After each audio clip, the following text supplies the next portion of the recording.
Boom, coming in hot, Chinchy. How we Yes. doing, brother? See, now you're finally back home. You're back home again. I'm back home, baby. This will be your home again. fourth bed in 4 days, correct? I don't think I'm just talking out of school there. Yeah. First, let's just pick up where we left off yesterday. You were going to the River Palm Terrace, beautiful steak restaurant. Yes. I'd like your order and any other orders that impressed you first. Oh, it was so good. Dude, well, first off, I had it for an appetizer. I had the filet mignon with hot peppers. Was A filet mignon incredible. appetizer. Yeah, it was that filet mignon appetizer. Ooh. Like it was almost like, cubes, filet mignon cubed with like hot peppers. Incredible. Had that, and also a slice of bacon, which is incredible. They had Like the thick cut slab. Thick cut, yeah, it was so good. Steakhouse slab. So we had that. It was so good. We also got we got half the seafood tower, like oysters, shrimp. We got oysters and shrimp. That's a good move because the whole seafood tower, you got to take a loan out. You got to take a loan out for it. That's what I mean. I tried to get the waiter. I go, well, how much more is it? He goes, well, why don't you get the seafood tower? You get crab and lobster. I go, listen, I'd been down to, this ain't my first rodeo, bro. I go, listen, I've gotten these seafood towers all in the big leagues. Adam Dunn's order them every time we go out. I go, what is it? How much more is a seafood tower? Right. He's like just under $100. I'm like, nah, we'll just take the shrimp and oysters. That's so funny. Yeah. You know, my go-to there used to be, they used to have a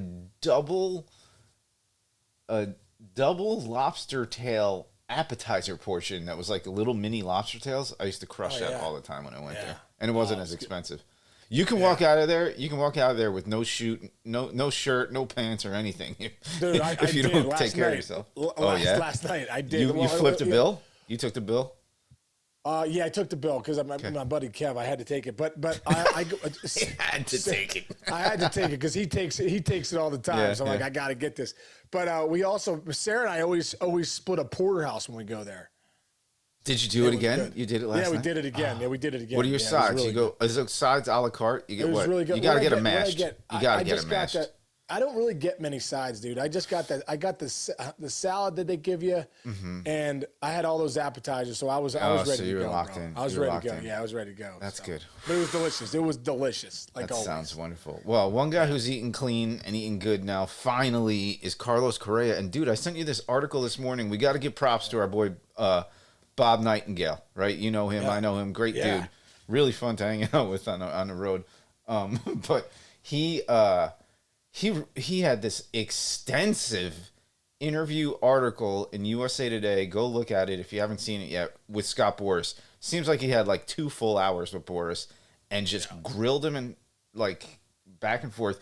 A couple main things came out of this. So start from the top, and we won't talk about this too much because we've been talking about it for a couple of weeks. Is like he basically was like the Mets. Boras said that the Mets basically screwed up the Carlos Correa deal by using the Giants' agent. So let's start there, but we have so much more to dive into with this. Yeah, it was a great article. It was a great article. But by the way, I wouldn't be surprised if Nightingale and Heyman and those guys are on Boras' payroll. You know what I mean? He has a million researchers, all these other people. He probably has some of the press on too. Dude, I think it's an incredible story when you hear it from Boras' point of view of like, they had the deal done with the Giants. Correa's about to do the press conference. He's all excited. They're hugging. The family's there. Next thing you know, bam, that doctor for San Fran nixes the deal. Then they go to the Mets. He calls Stevie Cohen. They have it all lined up. Correa's there. He's fired up. They're about to do the press conference there. They fly him on Stevie Cohen's jet. And I guess the Mets, it sounds like they talked. Obviously, this is one side of the story. There's always two sides to every story, folks. And the truth is always somewhere in the middle, right? Yeah. And from Boras' point of view, he said that he didn't understand it because they had the deal done for over $300 million with the Mets. The issue has been this right ankle surgery he had in 2014 in the minors. They talked to 4 different doctors who are okay, or who are totally fine with everything. They reviewed the charts, the MRIs, the CAT scans. They're all good to go. And then Stevie Cohen and the Mets call the doctor from the Giants. I know. That's the quirk here. That's the quirk. And again, we're getting Boras' side of the story. So, withhold, whatever. But if you're just looking at it from this side of the story, that does not make sense. And Boras, please read this article. He describes in what is it, song and verse, however you say that term. He basically is just like, he took it to like a whole lawyer level, and he's a genius, and he's like negotiating a deal like this. Like, if they already, it was information that they already had. So why are you going back to that? Right. Is a thing that like really stuck in Boris's craw, and I'm buying what he's saying on that. He's like, why are you doing this negotiation knowing that you're going to go back to that guy when you already know his information? So it's like you've signed a deal, you're already got the wheels in motion. I think that's what pissed Boras off the most, right? If you read that article the same way I did. I would say so, yeah. And then the Mets started to structure the deal with like 6 years guaranteed. Oh, that's a good one. But then if he got hurt, some of it wasn't guaranteed, and if they could void the contract, then he had to get a full physical after every season. What if you got a full physical after every season? I bet you would have failed at least 2. I bet. Seriously, there's no doubt, dude. There's no doubt. Yeah. I feel like I was rehabbing every offseason. Yeah, so that makes it such a volatile, unsettling. I understand why you would turn that down if you're the Boras side and the Correa side, because you're like, you're basically painting us into a corner where, one, you're taking some money away from us, and then 2, because all that stuff was back. That's the other part. The Mets were backsiding the deal with more money, and on that backside, they had the physical on top of it. It was just, I don't want to say it's a scam, but I will say it's like in a fantasy football trade when like I offer you 3 of guys I got off the waiver wire for Pat Mahomes, and you're like, come on, bro. Yeah. Like, you know, that's what that feels like, right? That's what it felt like. You could tell. It was almost like they made it so that Boras was like, no, we can't. We're not taking that. So they almost had an out. But hey, the winner was the Twins, because like they said, they were lingering in. They kept checking in on Boras. It said in the article, they kept checking in, saying how we looking, how we fit, how's it going? You know, can we get in? Can we get in it? And it sounds like the Twins had made a nice offer to Correa, 10 years, 280. Right. And it just, obviously it was, whatever, 40 million less than what he was about to get. Yeah. And then they came in with 6 for 200. Correct. With some incentives on the back end, and they got their guy. Incentives on the back end, which is like, hey, if you're healthy, we're willing to pay you all this money. So let's throw some incentives on the back end of our deal. By the way, speaking of that, this is the other fascinating part of their deal. Okay. So on the back end of the deal, it is very much incentive based. This is the coolest thing I read out of it, and if I were a player, I'd be like, this is awesome, because it's on me, and it's on how my career goes. If you read that thing, like I did, Sean, it's if he finishes in the top 5 of the MVP, that option year, which is, so the Twins, I think, have the back end options. Like I think it's like they get to choose. However, finish in the top 5 in the MVP, boom, we don't even have an option. We're paying you next year an exorbitant, like $30-40 million a year. It looks like one of the most fair deals I've ever seen, and very smart by the Twins.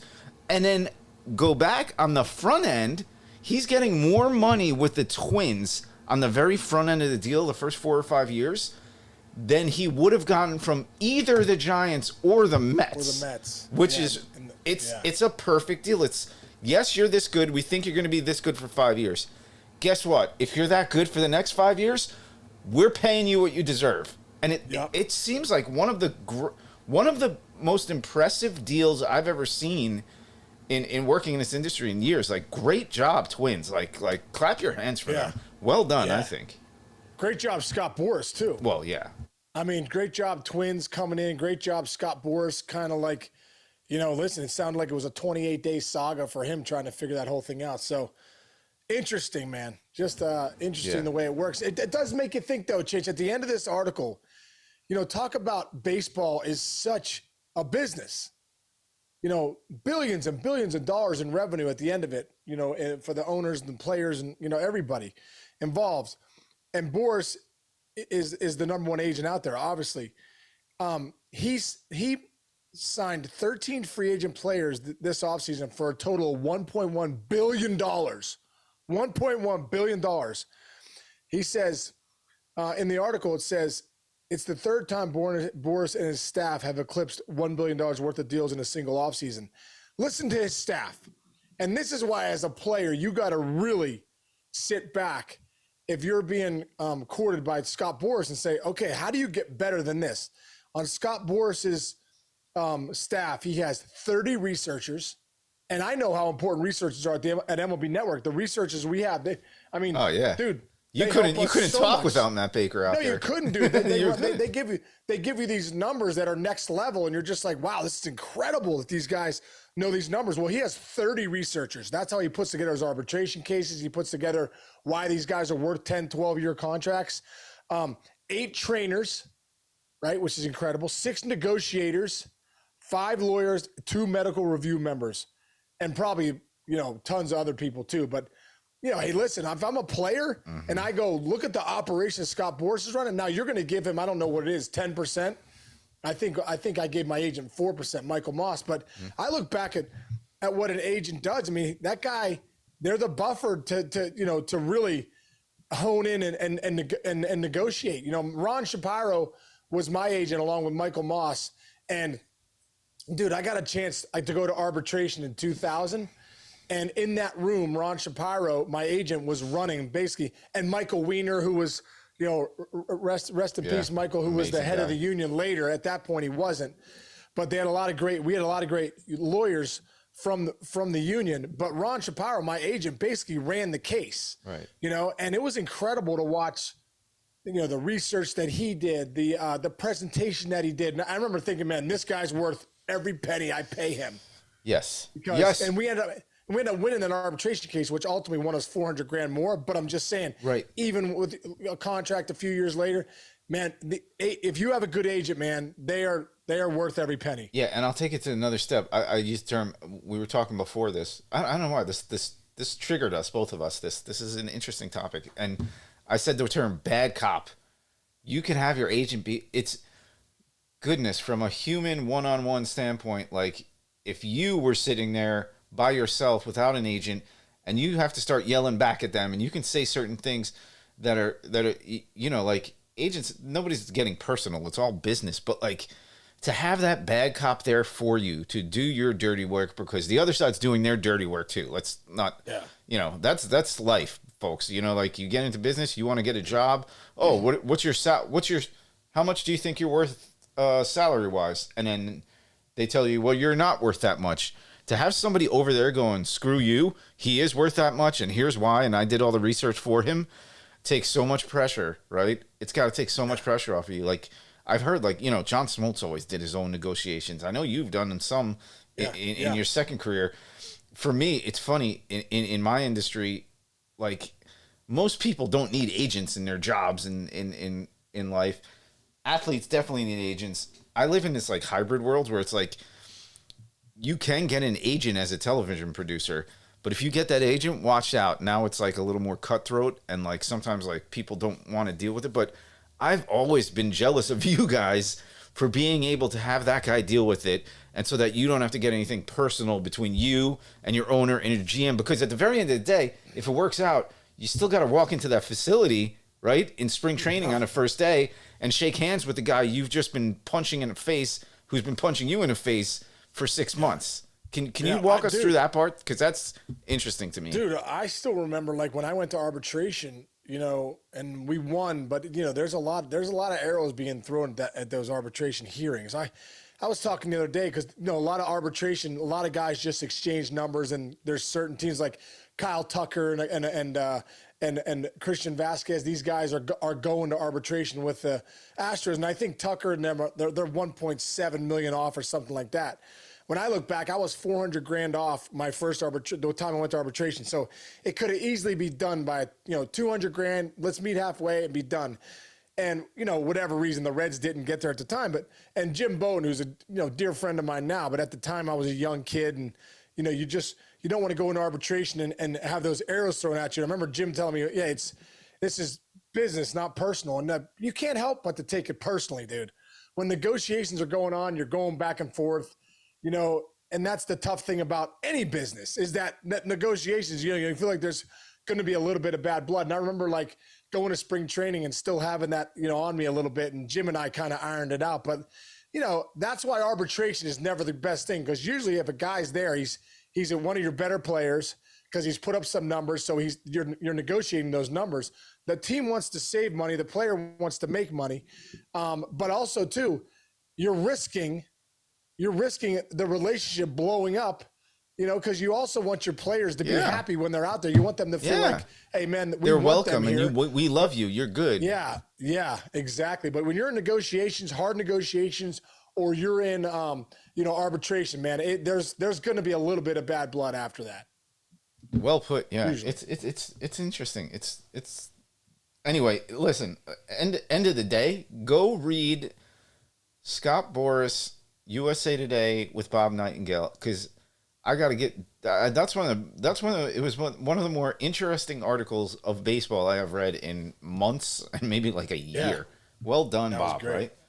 Yeah, well done. Yeah, and and even in the article, they go down and they start to talk about all the other guys that Boras had. Like, if you don't realize, who he had this offseason, he had Xander Bogaerts, who obviously got big money.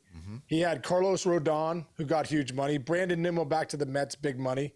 Conforto to the Giants. Yeah. So he had some big players, man. He had some really big players, and like I said, to read that article and see the Correa fiasco, I did think in my head too, bro. The Twins, like, are the fans going to be like, hey, I know they're glad we got Correa back, but also he did try to sign with the Giants and the Mets. That's a good point. And then came back to the Twins. That's a very good point, but I think they're going to be happy to have him. Listen, you went for it. God bless you, the Twins, because mid-market, low budget kind of. You're not talking Yankees, Dodgers. Think about that. You didn't go to New York and you didn't go to California, and you wound up in Minnesota, Minneapolis, Minnesota. Good for you, Twins. See, I'm cheering for both sides. If I'm a Twins fan, I'm like, you know what? Yeah, and he's coming here. Granted, he went there. The money was a lot, but I think he had a good time last year, and I think they love him. I think there's something there, and Boras actually put a bow on it towards the end. He goes, you know what? I think maybe this was just the way it was supposed to be, and we were just driven here. Like, you know what I mean? We always talk about it, not divine intervention, but like divine intervention. Yeah, I think. Well, yeah, no, it's always, we say, we were talking about something pretty hardcore a couple of weeks ago, and the question was, you actually had a question about something where you were really grinding on whether you should do something or not do something, and I said, you know what, Sean? At the end of the day, whatever decision you make is going to be the decision that was the right decision, right? I think that's a big deal for us. Right.